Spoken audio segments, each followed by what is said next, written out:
Well, thank you. And now you'd like to show us some footage? Yeah. Perfect.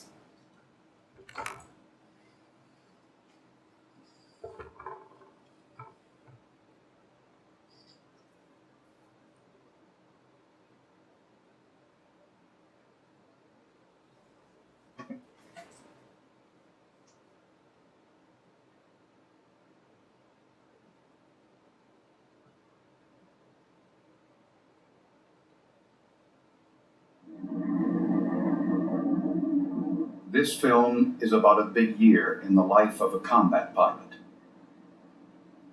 Bob Drew was 19 years old. He was flying combat against German panzer divisions in Italy. The fighter plane he was flying had been outfitted with special cameras. At the same time, a visitor came to live with Drew and his squadron. Ernie Pyle, a war correspondent known for his deeply human look into soldiers at war. That combination would culminate later in Drew's development of a kind of film reporting, cinema verite, that owes a great deal to the characters and events of his crucial year, 1944.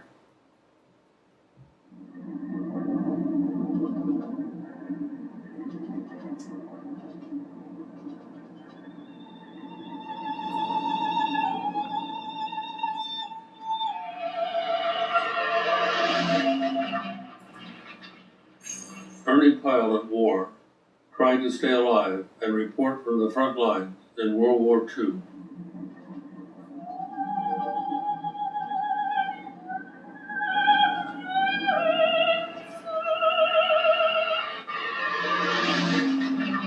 My dad, trying to stay alive and pilot bombers to the war fronts.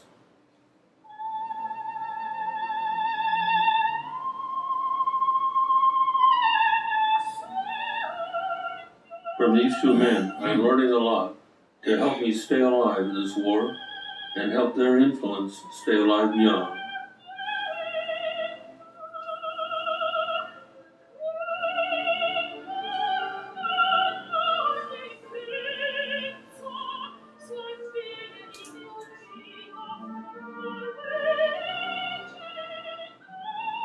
My mother loves to sing. She's a soprano. When she reaches for a high note and I wince, my father says, "Bobby, a woman's voice is the most beautiful thing in the world." It takes a few years for that to sink in, but it does. Before that, my sister Nancy and I played to the music of my father. He loved to play almost any instrument, almost any music.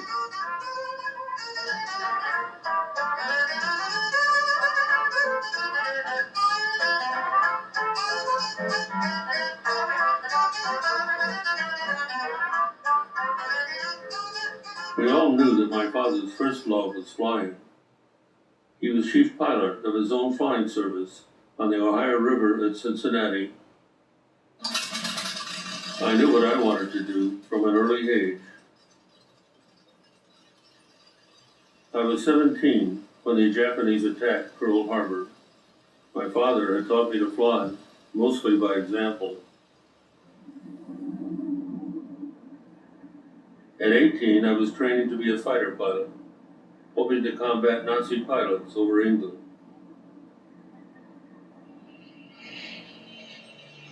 At 19, I was in Italy, flying combat against German panzer divisions. I'm a new pilot, one of a number here to replace pilots of the 86th Fighter Bomber Group who've been shot down or rotated home. I'm excited to be climbing into the cockpit of a new kind of fighter plane. It's equipped to do remarkable things in the face of German anti-aircraft fire, with one strange omission: armor plate under the cockpit to protect the pilot from fire from the ground.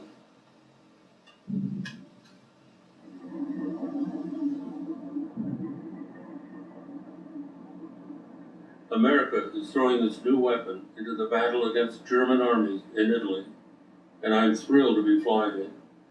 It's the brand new 1st Air Corps version of the P-51 Mustang, called the A-36, the A for attack.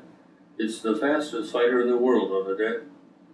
It has a feature guaranteed to thrill any pilot. Grills that pop up out of the wings to slow the plane in a dive. It's the only airplane that can dive straight down for miles without tearing itself to pieces. And that vertical dive gives us the accuracy to strike pinpoint targets close to our own troops in the front lines.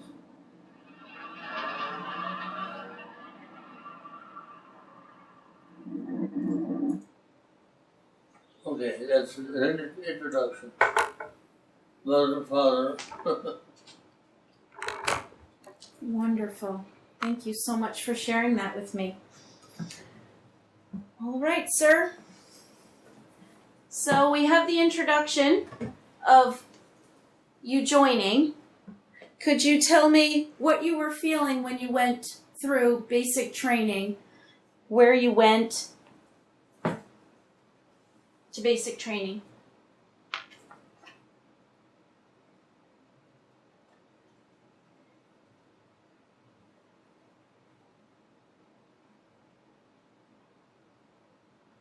When I joined the Army Air Corps, I was filled with anticipation about fighting German Messerschmitt fighter plane over England. Mm-hmm. Yes. And you were so young. Was your mother sending you off with any feelings of fear, or was she sending you off and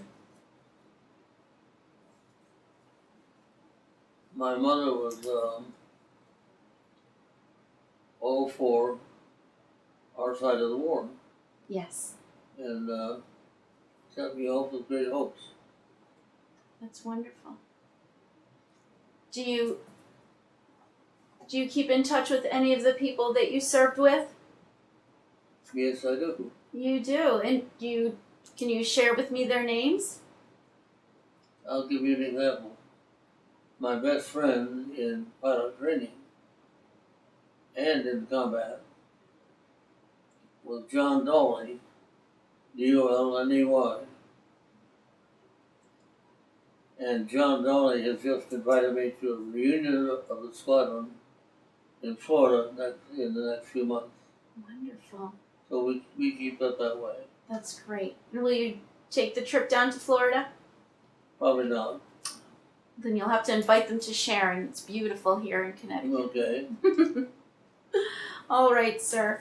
So,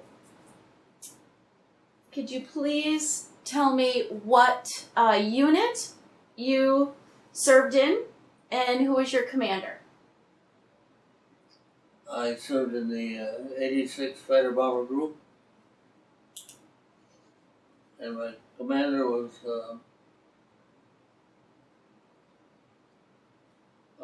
I'll think of his name. Okay. And as you came to service, you already were a pilot, so did you have much training from the military before you were activated for the war? I had all the training they could give me in a year, about a year. About a year. And I tried to keep them from knowing that I was a pilot before. So it was frowned upon in the military for civilian trained pilots to be swaggering around. Mm-hmm. I see. And so that year of training, did you have it stateside? Was it here in the United States, or did they train you overseas? No, I was trained all over the South. Okay. Wonderful. Many bases. Okay. And it took about a year.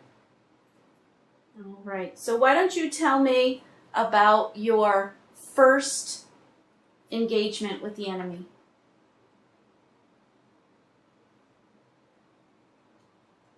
Well, I was flying an airplane that was designed to be a bomber. of a certain kind. This was a fighter bomber, and the idea was that the airplane would fly vertically into a target, release a bomb, and pull out. My first engagement was at the city of Civitavecchia in Italy. I found myself in a vertical dive on a huge, beautiful domed palace. I didn't know if it was a church or what, Mm-hmm. but I was reluctant to release my bombs. I didn't want to blow up a palace. Right. So we pulled out, went out to sea, and I dropped my bombs in the sea. Really? What were the consequences when you returned for that? For making that decision? No, They didn't send you to do it again? Did they send someone else maybe to do? no. No? I don't think they wanted to blow up churches either. Wonderful. Well, that's good. And do you know if did it stand through the whole war? Do you know if the building survived the entire war? I do not know. I wonder. We'll have to look at that someday. And could you tell me what was your most harrowing moment? Did you ever think the plane wouldn't respond and come out of that vertical No, I dive? had several harrowing moments. One was when I pulled out of a dive and in the midst of anti-aircraft fire, and my ship exploded, and I was in midair over Germans that I had just been strafing, and that was a little bit concerning. I didn't want to land by parachute Mm-hmm. in the middle of angry Germans. Right. Did you ever have to eject from a mission? Did you ever have to parachute in? That was it. That was the one and only, I was almost. blown out of my airplane. Oh my goodness. Wow.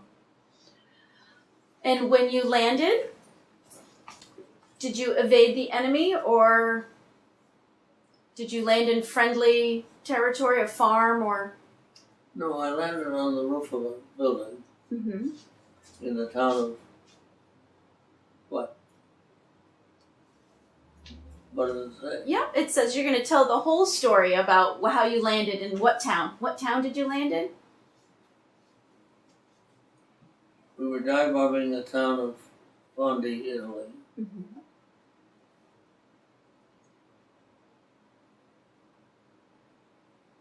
As I pulled out of the dive, and the aircraft was zeroing in on me. And as I pulled up, the anti-aircraft rose up too. Mm-hmm. And finally, the anti-aircraft got to me, and I found myself in midair, and I couldn't see or hear or move.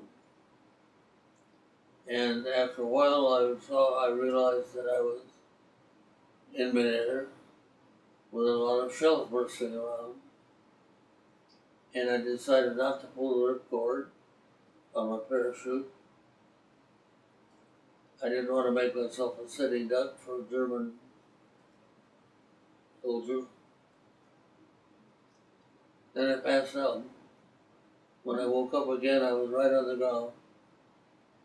And I said, oh shucks, I'm dead. Pulled the ripcord anyway. Turned out I was on the roof of a building, passed out,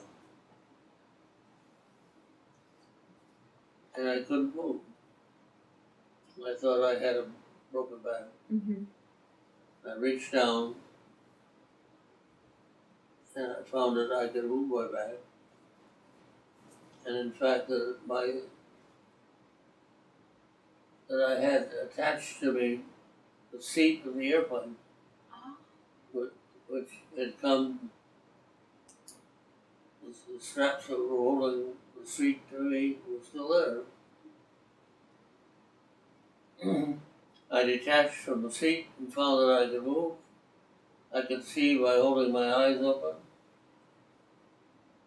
I climbed down from the roof of the house into a orange grove. Mm-hmm. Found it was famous for its oranges. I walked through the orange grove up a mountainside and spent 3.5 months dodging Germans in the mountains. Wow. 3.5 months all by yourself? No, I had help. Okay. The first night, I walked toward the sea. I thought I would find a way to get to the battle line at the sea. The next morning, I met an Italian named Salvatore di Cuffa. And Salvatore took me in and helped me for a month. Mm-hmm. He and his wife and his little child. We slept in a circle of rocks with a thatched roof. Ate very little, they were starving. Mm-hmm. Germans were always prowling around looking for me. And Salvatore and I hid in the foliage around. And after a month and a half of that, I decided I was well enough to try to cross the front. There was a front to the north, the Anzio front, and a front to the south, the casino front. And I was told that the older front got, the more easy it became to go through. There was time for holes to open up. So we headed south for the casino front. We wound up in a high valley with snow up to our knees. Salvatore was worn out, so was I. And he left me there. We were now about less than a mile from the actual front. Shells passing overhead, exploding around.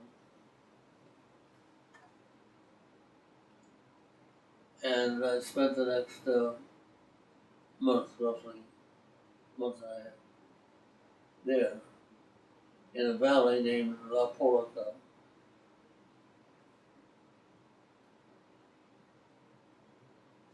And from day to day, night to night, you would find who to help you secure some food or... I was begging food from starving people. Right. And the Italians were very kind, generous. They were risking their lives to help me, Yes. and they did. Do you remember the date that you were shot down? January 31st, 1940, 19...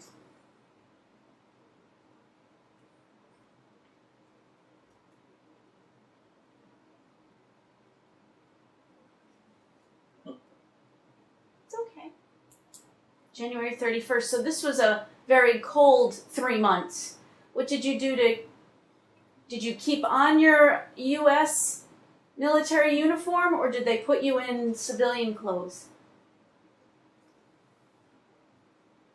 I left my uniform on Okay. and covered it with Italian clothing. Mm-hmm. And my main method of staying alive in the snow was an Italian army overcoat. Mm-hmm. And I learned the tricks of staying alive with one overcoat. I'll tell you the big trick. Don't put the overcoat on. Lie flat on the ground and you cover yourself in it. The air, you get air insulation that way. Right. Wow. Amazing. And so, could you tell me about being reunited with our side, with with the friendlies? Mm. How did that occur?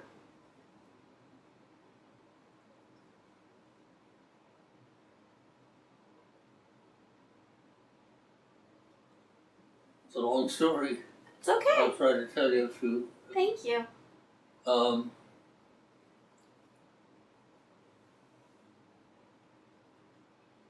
I tried to cross the front, the southern front, Mm-hmm. by swimming around it, and a couple of English soldiers running from the Germans came with me,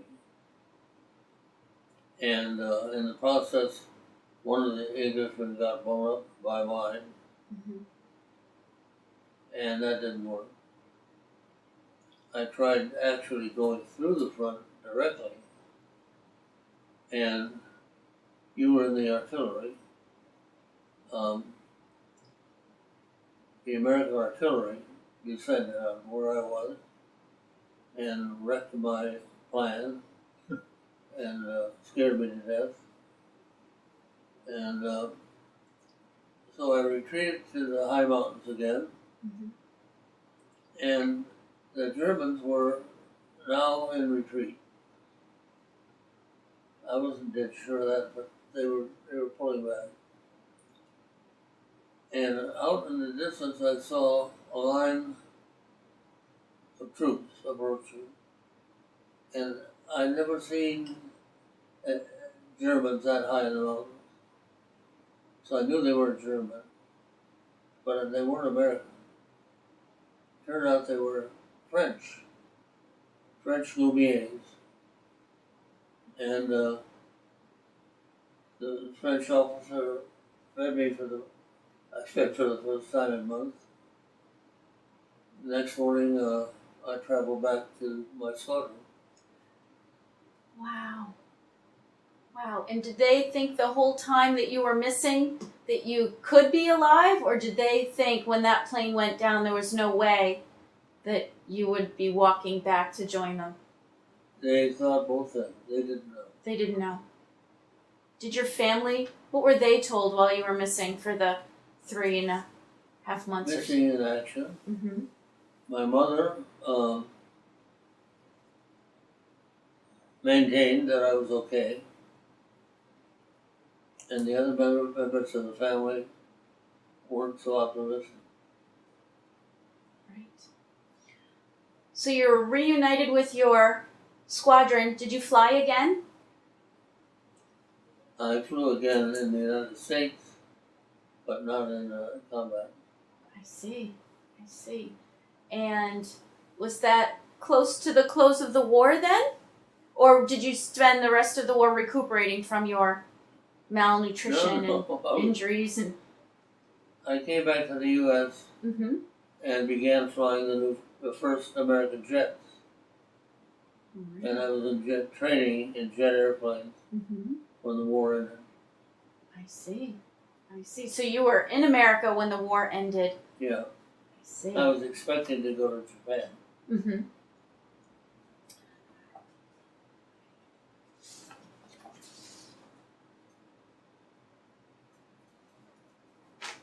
When you were transitioning back to America, how did you come from being reunited with your squadron? How did you come back to go to jet school? To where you want to transport ship of some sort? I was sent back by aerial transport, Aerial transport. a DC-4 airplane. Mm-hmm. I was sent to a hospital in Washington, Mm-hmm. and I went to the Pentagon and looked up the colonel who had stopped ordering the plane that I flew, the A-36. And I said, why did you do that? It's a great airplane. My friends were now reduced to flying old P-40s. He said, Lieutenant, have you got time for lunch? This is the colonel. I'm a lieutenant. Right. We went to lunch, and he explained how this airframe that I was flying was being made into a long-distance fighter plane that could escort bombers over Berlin and that went into war, he said. Mm-hmm. And he did, it sort of happened. They took the A-36 and made it into a P-51D and so forth. And he said, what do you want to do next? He said, we've got some lovely night fighters coming on. I said, I don't want to fly jets. He said, how much engineering training have you had? And I said, none. Mm-hmm. He said, well, you'll never get into a jet outfit. Only trained engineers can get. I said, well, I'll have to go to engineering school. He said, well, I can help you with that. And he did. That's wonderful. Do you remember the colonel's name? You know, No. And so you went to engineering school. Where did you go to school? the Air Force Engineering School was in Illinois, Okay. And about how long was that training? 6 months.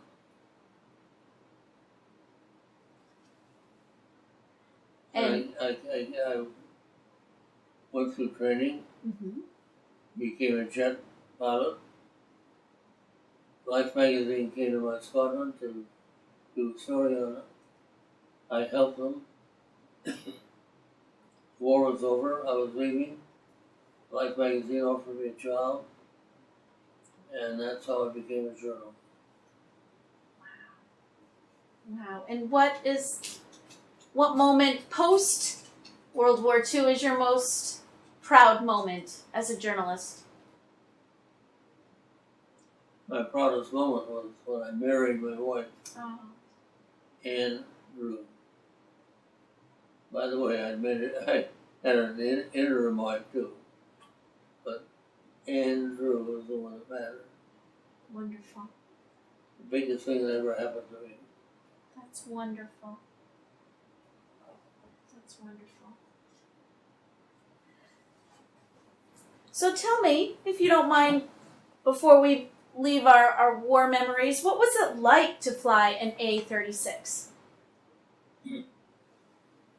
I hope you see the film, Oh, I will. because I spent a lot of time trying to put you in the cockpit of an A-36. But basically, it was one big thrill. Start off at 12,000 feet, straight down, start pulling out at 3,000 or 5,000 somewhere. And not only that, it was a great pleasure to fly that airplane. It was a wonderful airplane. Mm-hmm. It had a great feel and spirit. Wow. Well, could you tell me about your most successful mission that you flew?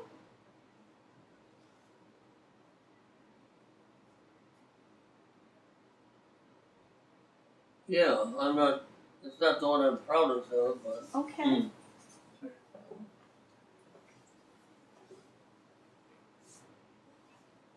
I was flying down a valley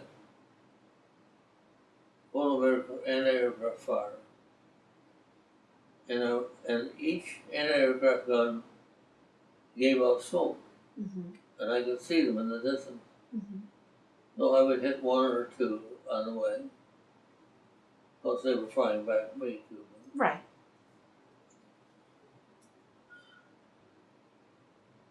And we had just landed at Anzio, and I came upon a field of anti-aircraft guns that stretched forever. Uncountable numbers of anti-aircraft. I picked the first one. This is kind of detailed, but No, I would like that. Thank you. I pulled up and put my nose down, and I had 650 caliber machine gun, and I fired a couple of bursts into the gunner. Mm-hmm.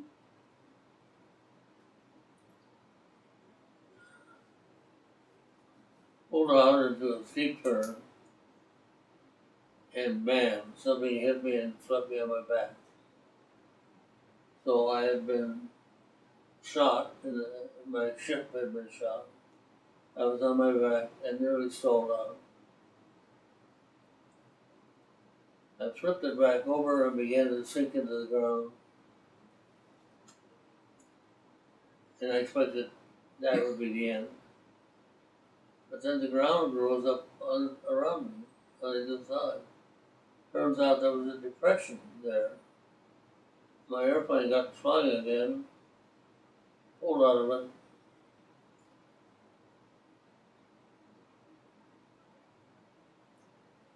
I'm headed for the sea.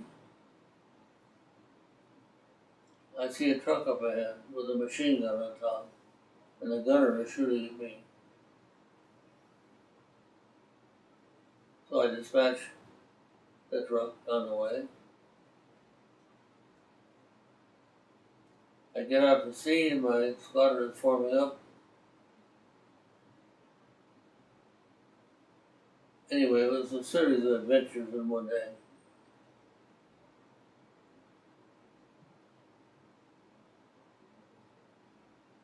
Very successful then. You made it. You made it back. How many missions did you fly, sir? 31. 31.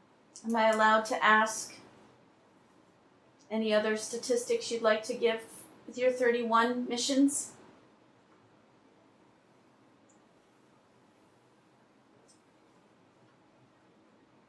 I don't have an answer for that question. Okay. All right. Wow.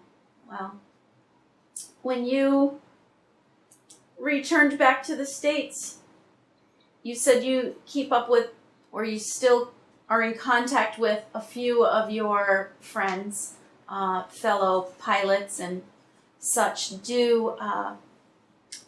you interview them as you came home and you were a journalist? Did you No. put your stories together? No? No. No? Are they? Well, we talked about these things, Mm-hmm. but I didn't interview them with a Right. pen and paper. Right. Right. I'll tell you, I did. If you look at the film, Mm-hmm. there's a fellow named Tiger Palmer. I interviewed him and his interviews in the film. Okay. Also, my commanding officer, what was his name? Anyway, you'll see 2 interviews. Okay. Uh, Great. Did you and Anne settle in Connecticut so you could be a jet pilot, or I should say, a journalist? Is Connecticut where you came to retire, or is this where you worked out of as a working young man? all 3. I worked out of Connecticut to make films, Mm-hmm. and I'm more or less retired to Connecticut. Wonderful. Have you been into any of the high schools to share your story, veterans groups, or No, did you join the VFW or the American Legion when you came home? no, No, I'm not that kind of a guy. I understand. No, many veterans don't choose to join a organization. What was your career path after Life magazine?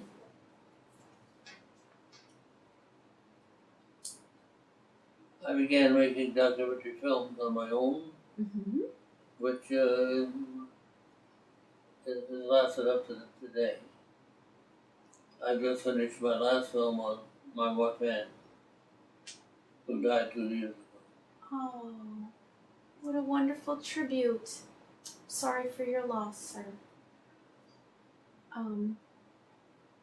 What was your most successful documentary? Well, it depends on how you measure success, but my most famous documentary is 1 or 2 on John F. Kennedy. The first film I made My Way, which was cinema verite with Ernie Pyle idea. It was called Primary, and it was about candidate running in the Wisconsin primary. Then, sometime later, I made a film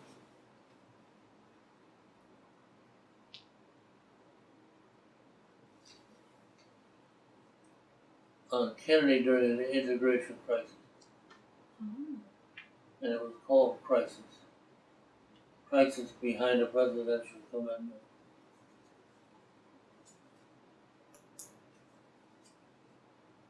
You sound amazing. I will have to look to see if I can watch them. Thank you. Thank you for that documentary film, because it does chronicle what we should never forget. So thank you. Is there anything that you would like to share about your family? Would you like to talk about Anne? Would you like to talk about your family?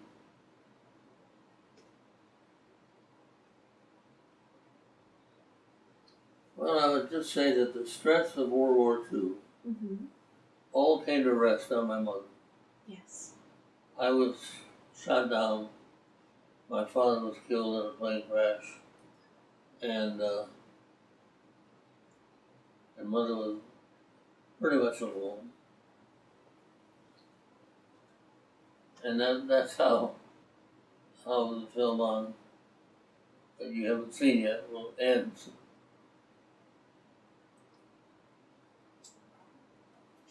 The high cost. The high cost.